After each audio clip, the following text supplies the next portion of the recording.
back. The gentleman next to me is Dr. David Hinds.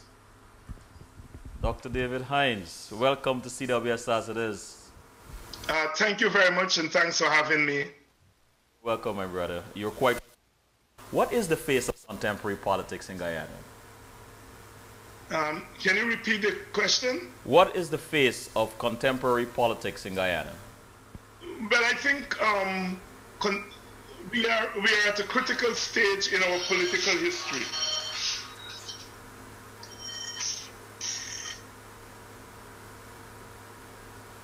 We are at a critical stage in our political history, in that we have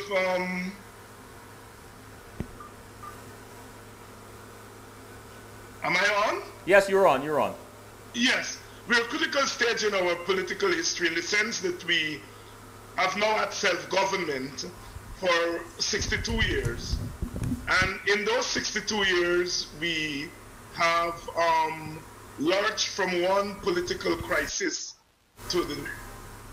We have had three one-party governments, the PPP from 57 to 64, the PNC from 64 to 92, and then the PPP from 92 to 2015. And what we have found is that each successive government has not solved the basic problems, the basic political problems in our society. And those problems have to do with the security of our ethnic groups in the country. And of course, that has implications for the economy, it has implications for culture, it has implications for democracy. And so we are at that point where, in terms of crafting a democratic system and a democratic process that brings into play all the different groups in our society, we have failed miserably at that. And so we are at the point where there is a tension between our reality, the reality of ethnic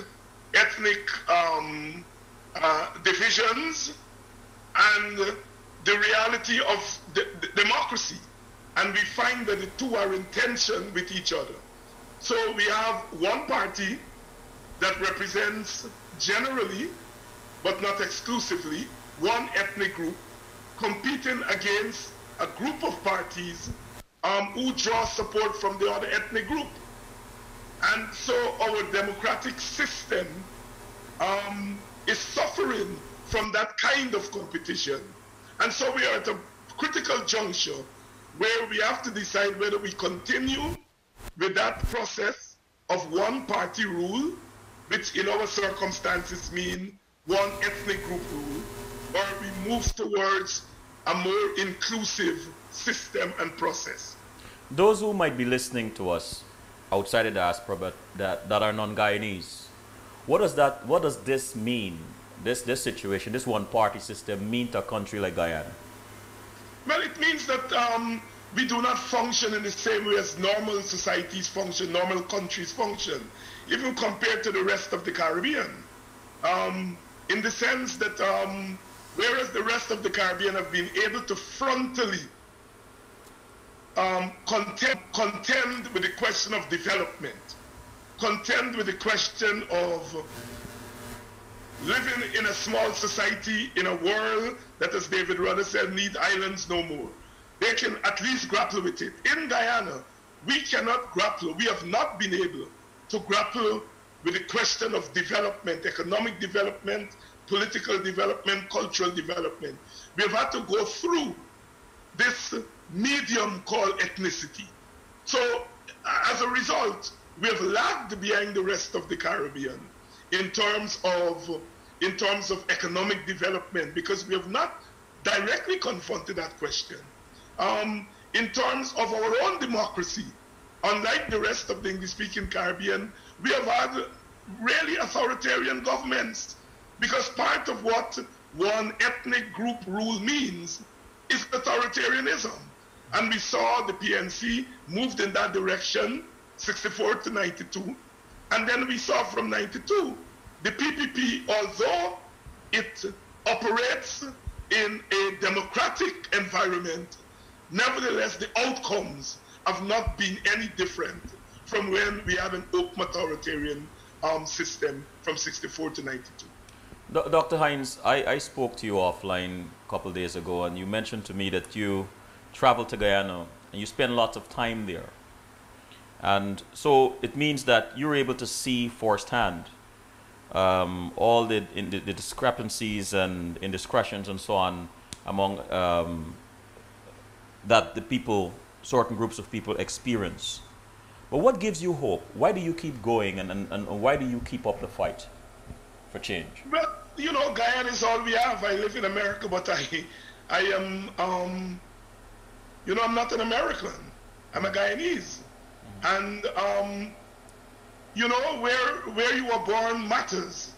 And I think if you can get where you were born right, then you help to make the world right.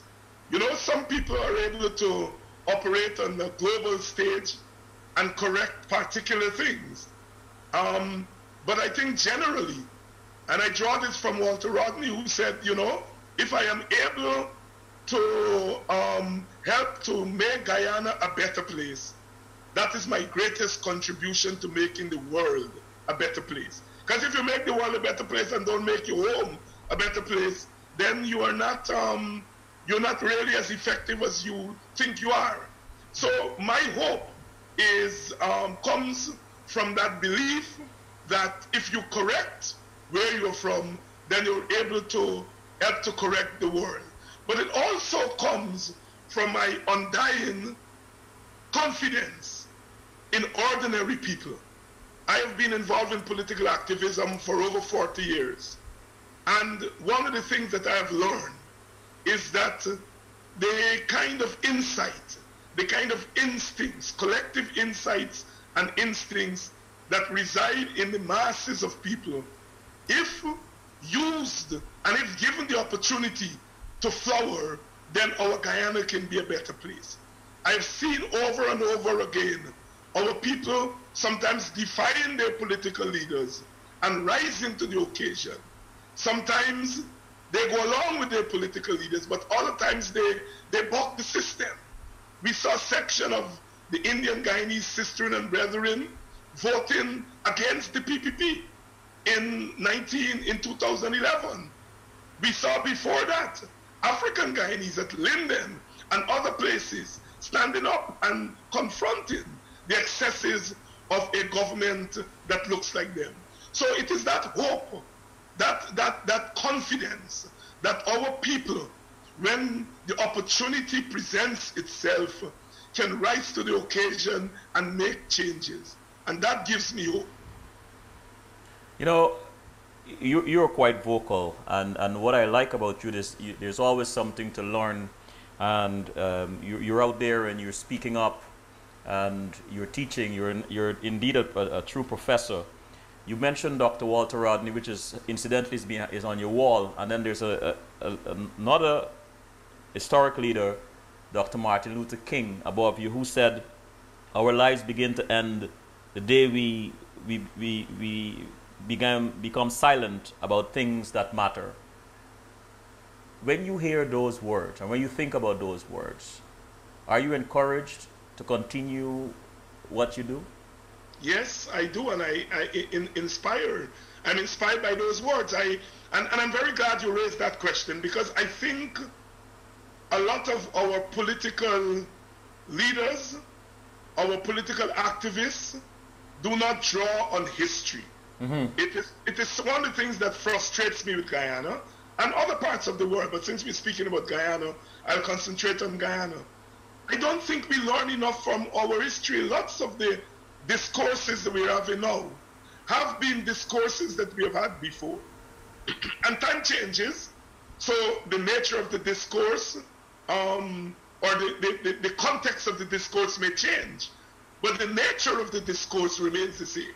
So, you know, we had this discussion recently about a coalition and who should lead the coalition. Well, that exact discourse we had in 1992, when the PCD was trying to do the same thing that the APNU and AFC succeeded in doing this time. And the big question in 1992 was who the presidential candidate should be and which one of the ethnic groups it should come from. And I don't think a lot of the younger politicians were aware of that they could have gone back and studied that moment. And we can go back to 1953. The PPP, the original PPP, broke up largely over the question of leadership. Should it be Dr. Jagan or should it be Fobbs Burnham? That is a question that at each moment in our history we've had to deal with. And sometimes we operate as though the world began 3 years ago or 4 years ago. And so, yes, I draw inspiration from studying the activism of a Dr. King, the rhetoric of a Dr. King, you know, Malcolm X, Mahatma Gandhi, Walter Rodney, because these are all relevant to our situation in Guyana. We do not exist in a vacuum. We exist in a world that is larger than Guyana. And so often we carry on our discourses in Guyana as though the rest of the world don't matter. You know? Why do you I think a lot of that has to do with the ahistorical way in which we have conducted our politics. Why do you think this particular coalition succeeded? I think there are two major reasons. One is that I think the people of Guyana, on both sides of the ethnic divide, and also the Amerindians, have signaled to the leaders that they don't want to continue. Now, let me explain that.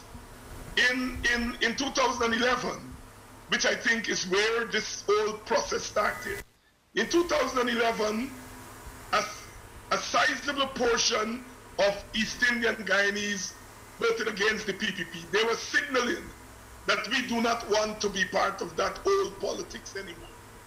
And then African Guyanese came out enthusiastically and supported the APNU. So I think the result that we got in 2011 was a signal that the country is ready for a movement towards a broad government that represents the national interest and that cuts across ethnic lines. And I think it was that momentum that took us to where we are in 2015. And those who were doing the coalition could not ignore that on the ground, that warning from our people that what they wanted was not a one-party government, but a unity government or a national government. And I think the second factor has to do with the overreach of the PPP. And I can tell you, Selwyn, I fought the PNC bitterly.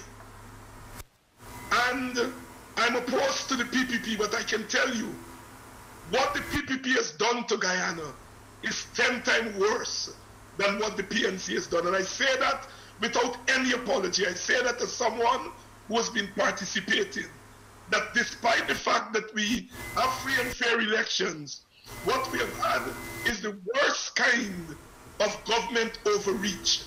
And so I think the combination of the people signaling to their leaders that they want to change and the unprecedented overreach of the PPP, the kind of mansions, for example, that you see these PPP leaders living in. You didn't see PNC leaders engaging in that. Now, there was corruption under the PNC, but I think the PPP has taken corruption to another level. They've thrown it in the faces of the people. And so I think PPP overreach in combination with the desire of the people to want to move out of that prison that we've been in made the coalition possible. And a third factor, of course, we cannot take that out of the equation, is I think for one brief moment, we had some enlightened leadership. That is leadership on both sides, in the AFC and the APNU, who were prepared to say, I am going to give some ground to get something common. I like that. In the chat room, Ronald J said, in consonance with Rodney's observation, should the wider cross-section of Guyanese intellectuals and the rest of civil society alike stand responsible for what Guyana sadly is today? I feel strongly about that. Jason is the name? No, Ronald J. Ronald J. Ronald, you are totally correct. And I was making the point to myself that I needed to write of this.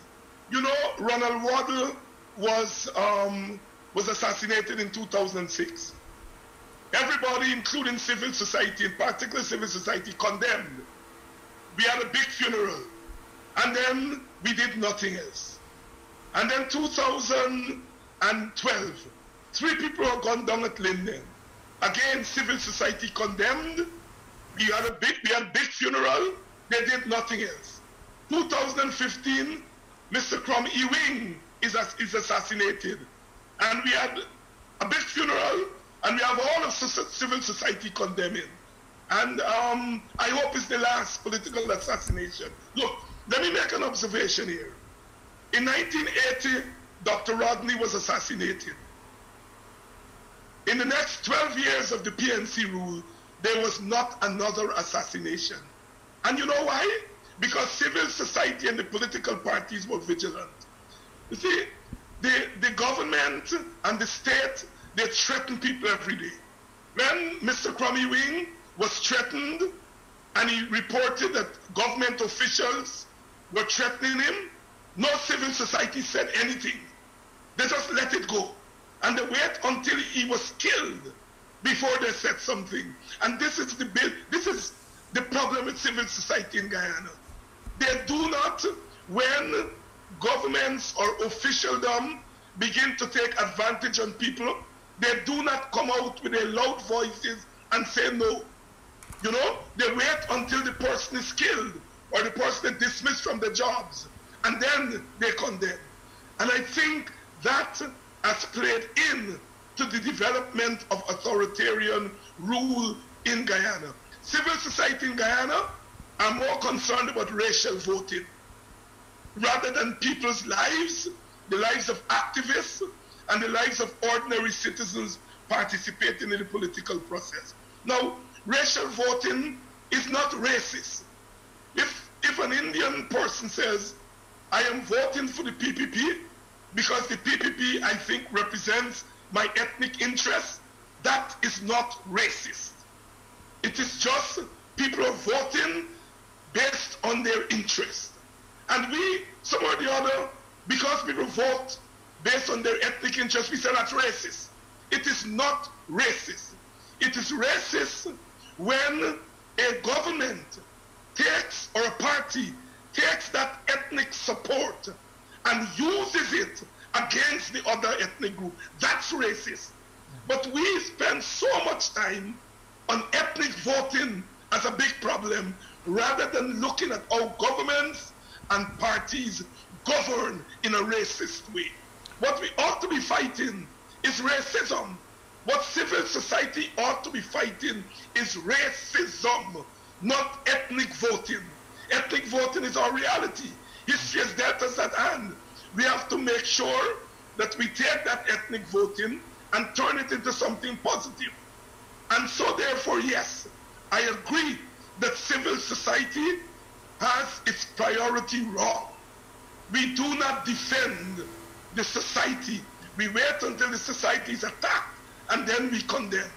All those signatures and all those things, none of them, when Kwame Wing said, I am threatened by a non-government official, none of them lifted their voice. And they lifted their voices, they might have prevented the plot. They might have stopped the plot to murder that young man. So you mentioned history. You mentioned the importance of the historical perspective. You mentioned Dr. King. But let's go into Guyana. I asked these questions of I asked this of Nigel a while ago. I asked it of Peter Ramsarup.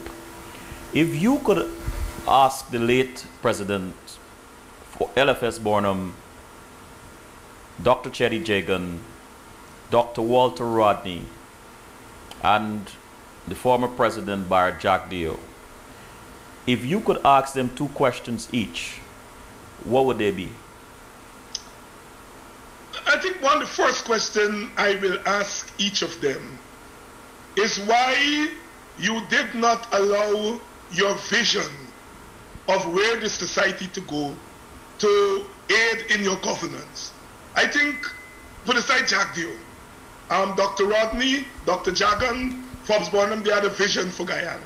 They're very, very clear about that. They laid it out, and their vision was not just theoretical. Their vision arose out of their own engagement in politics. But I think in terms of Dr. Jagan and Mr. Burnham, who actually governed, I think there was an inconsistency between the vision and the actual practice of governance. And I think I would ask them, why did you not try harder to bring about some kind of fusion of your vision and your practice? And so I would ask that question of the two of them. I would ask Dr. Walter Rodney, why in your activism, why did you not pay closer attention to how is it you articulated the multiracial project that you were on? And let me explain what I mean. You see the PPP now using Dr. Rodney against the rest of the country, including Dr. Rodney's comrades like myself. Saying, look, Dr. Rodney was a good man, and the rest of you all bad. Dr. Rodney never talked anything about race. You all talking about race. And all of those things are not true. You couldn't find a more race man than Dr. Rodney. You know, Grounded with My Brothers and Sisters is about race. Confronting race in Guyana is about race. And so Dr. Rodney was an essential race person. Now, I'm not saying that Dr. Rodney is responsible for how people use him after he died. But in retrospect, did he not leave that opening in his activism? I would ask him that. You know, how do you advocate for a multiracial society without allowing one race or the other to use you against the other?